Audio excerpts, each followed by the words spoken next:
que Ignacio viene trabajando desde hace mucho tiempo, que es el tema de las identificaciones partidarias y su fortaleza, o si se han debilitado, qué ha pasado en este tiempo. Creo que es bien clara la evidencia en que las identificaciones partidarias en Uruguay siguen siendo sumamente importantes. Y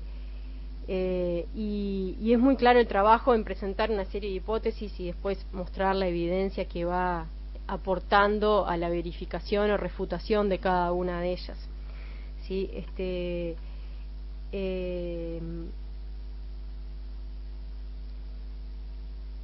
Creo que el tema de las identificaciones partidarias, de nuevo, volviendo al artículo anterior, al de Luis Eduardo González, que trabaja más desde analizar la importancia de la ideología, pero también descubre que al final las identificaciones partidarias y el hacerse un partido termina siendo lo que lleva a las identificaciones ideológicas.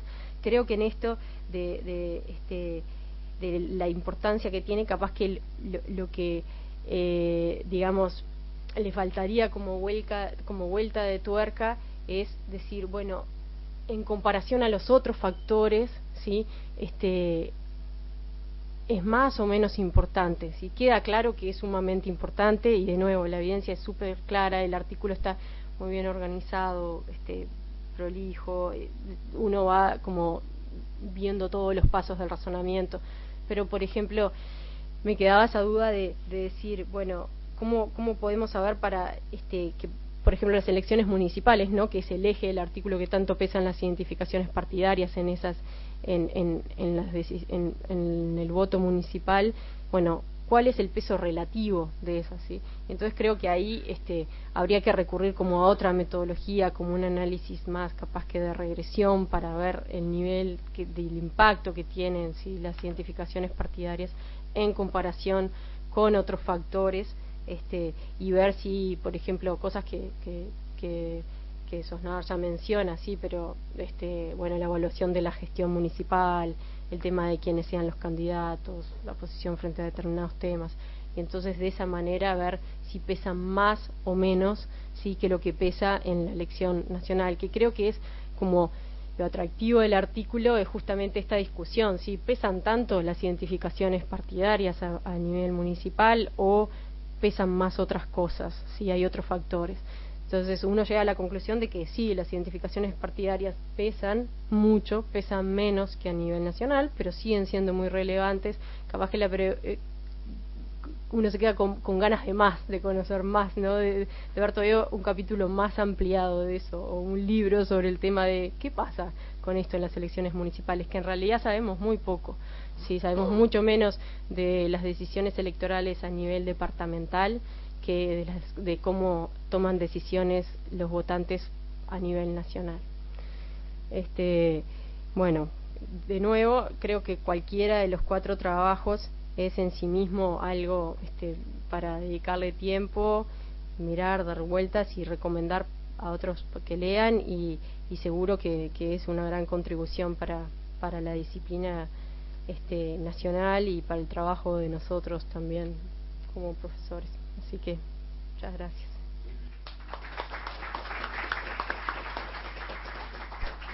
Bien, muchas gracias, Rosario.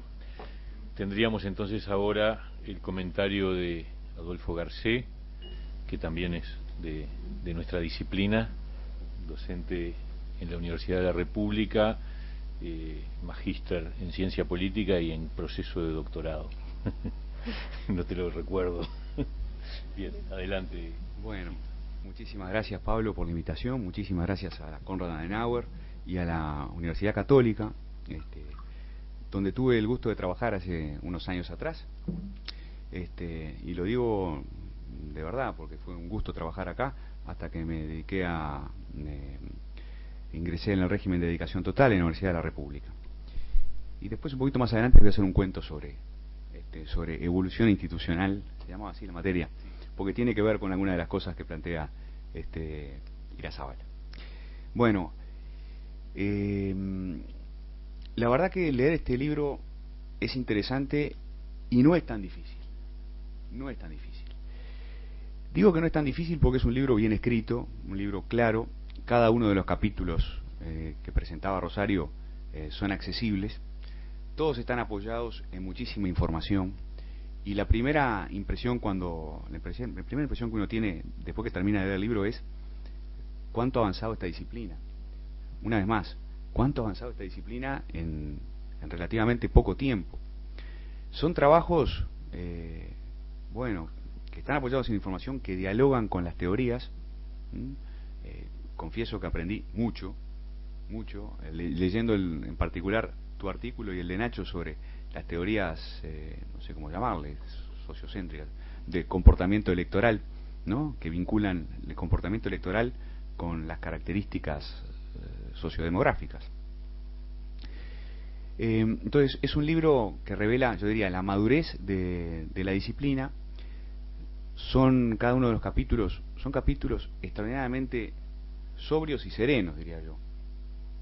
En un país donde la política, ¿no?, suele levantar los ánimos, y donde la política suele no ser muy serena, donde se levantan olas grandes y se levantan polémicas fuertes todo el tiempo, bueno, es posible seguir avanzando en la construcción de un conocimiento sobrio, sereno, amigo de la política, amigo de los partidos, amigo de la democracia, partidario de la política, partidario de los partidos, valga la redundancia, partidario de la democracia, pero sereno, desapasionado, científico, apoyado en información, dialogando con las teorías que correspondan en cada caso. Entonces, ¿cuánto se avanzó?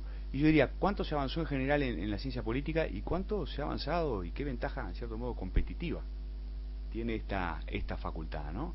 Porque en estos artículos se revela, por lo menos en 3 de ellos, se revela hasta qué punto es redituable la conexión entre todo lo que viene acumulando muy bien la gente que se dedica a la opinión pública desde hace años, desde el 85 para adelante, o al menos alguna de la gente vinculada a Cifra, la gente vinculada a equipos, cómo se ha vinculado toda esa masa impresionante de información con la acumulación académica.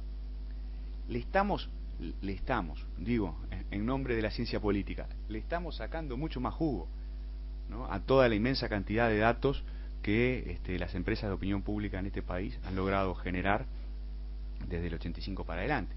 Y eso es una de las fortalezas de estos trabajos, y diría, es una de las fortalezas también, unas ventajas competitivas, me gustaría decir, de acá, de la ciencia política tal cual se está haciendo acá en la Católica, que manejan, poderosas, bien nutridas y bien construidas bases de datos de opinión pública. Y el libro se beneficia grandemente de todo eso. Me imagino el placer tuyo, Pablo, ¿no? Volviendo a procesar o volviendo a mirar datos, ¿no?, datos de opinión pública a partir de los cuales vos pudiste sacar las conclusiones sobre edad y voto, ¿no? Entonces, todo eso me parece que habla muy bien de lo que se hace acá, que habla muy bien de lo que hace la ciencia política en general en este país. Creo que están muy bien elegidas las preguntas, porque son artículos breves, pero cada uno está construido en torno a una pregunta muy inteligente. Habría miles de maneras de mirar la elección pasada, miles. Ellos eligen 4 temas interesantísimos. El tema de Irazábal es la fraccionalización. Me adelanto un poco, pero bueno. El desorden es más entretenido.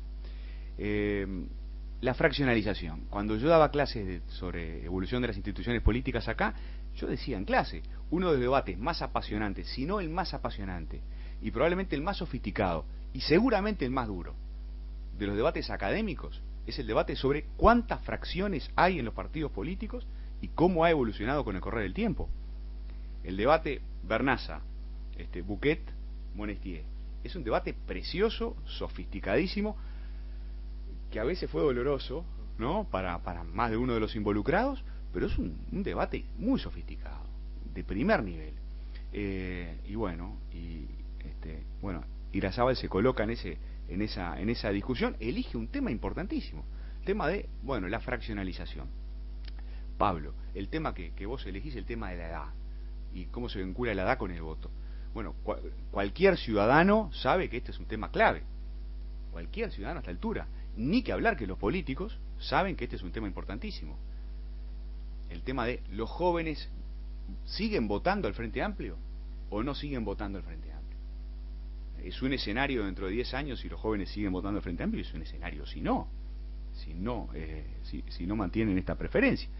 La pregunta de Luis Eduardo sobre los bloques y la conjetura muy fuerte de Luis Eduardo de, bueno, acá estamos en una suerte de punto de equilibrio. Tenemos dos bloques y esto es estable. Es una conjetura muy fuerte y una idea muy interesante, apasionante. Bueno, y después la pregunta de Suaznavar acerca de, bueno, si se han debilitado o no las identidades partidarias, porque claro, uno ve lo que pasó en Montevideo con el Frente Amplio, cayó tanto, y ve voto en blanco, y ve cómo pasan los colorados y los blancos del lema en lema en el interior, en las elecciones municipales, departamentales, perdón, y claro, te da para pensar qué está pasando, ¿se debilitan o no se debilitan las identidades partidarias en este país? En fin, son todas preguntas muy inteligentes que se contestan sobriamente, serenamente, con mucha información, muy claramente, dialogando con la teoría como corresponde. Y yo diría, para terminar esta especie de introducción, otra idea que queda picando cuando uno mira el libro en su conjunto es la política uruguaya sigue bien. El texto de Nacho termina así, ¿no? Bueno, de última, vamos bien, seguimos bien. Bueno, hace 25 años recuperamos la democracia. Es muchísimo tiempo, mucho tiempo. Y vamos bien, las identidades partidarias, pese a todo lo que la gente se enoja con los partidos, con los políticos, pese a todas las discusiones, los malestares y los malhumores, la gente, 70% de la gente, algo así, sigue teniendo una simpatía muy definida por algún partido político. Bueno, algo está funcionando bien en la política uruguaya. Entonces, yo si tuviera que sintetizar, así diría, bueno, tenemos 4 trabajos maduros sobre una democracia madura. Y eso, las dos cosas son muy lindas. El texto de Irazábal, ¿no? Que claro, tocas un tema importantísimo, insisto, pocos temas han levantado tantas olas a lo largo de la política uruguaya y de las ciencias sociales uruguayas, como el tema de la fraccionalización. Todo el debate viejo, el debate de los 50, el debate de los 60, el debate de los partidos políticos no son partidos, son coaliciones electorales. Un debate precioso, ¿no? Bueno, en aquella época, en tiempos de la conciencia crítica, como se le podría decir, más de uno lo ha llamado, bueno, se decía, no, los partidos no son partidos, son coaliciones electorales. El debate acerca de la tendencia de la fraccionalización, porque una cosa es decir, son partidos fraccionalizados, y otra cosa es decir, se va profundizando la fraccionalización. Señales de alarma que encendieron colegas, cientistas sociales, acompañando la alarma que experimentaban, que sentían muchos políticos. Imaginen, ¿no?, que un sistema de partidos en donde se va profundizando la fraccionalización puede ser un sistema de partidos que tenga problemas de gobernabilidad. La tesis de Luis Eduardo se ocupa de ese tema. Un libro muy inteligente, muy valioso, llamado Estructuras Políticas y Democracia en Uruguay. Uno de sus temas claves es ¿qué pasa con la fraccionalización de los partidos? Entonces, te metes en un debate importantísimo, solucionás muy bien un tema delicado, que es el tema de cómo medir la fraccionalización, porque algunos, ¿no?, estos colegas que yo mencionaba, discutieron mucho, ¿no? Bouquet discutió ácidamente con Bernaza y después Monestier discutió con Bouquet, y bueno, y es un debate metodológicamente interesantísimo. Lo que hace muy inteligentemente Irazábal, que ya lo había hecho en algún trabajo anterior, es usar las dos metodologías y bueno, y usa las dos metodologías, las aplica para constatar una cosa muy valiosa también. Yo creo que es un hallazgo del trabajo, que es que, como decía Rosario, cae el número de fracciones entre la elección primaria y la nacional. Entonces, una cosa muy interesante. Dicho sea de paso, y apoyándome en lo que decía Rosario, y retomando viejas discusiones, viejas charlas que nosotros hemos tenido sobre este tema, claro, ¿cómo no recordar que lo mismo pasó, la misma diferencia que vos encontrás en cómo el Frente Amplio vive, experimenta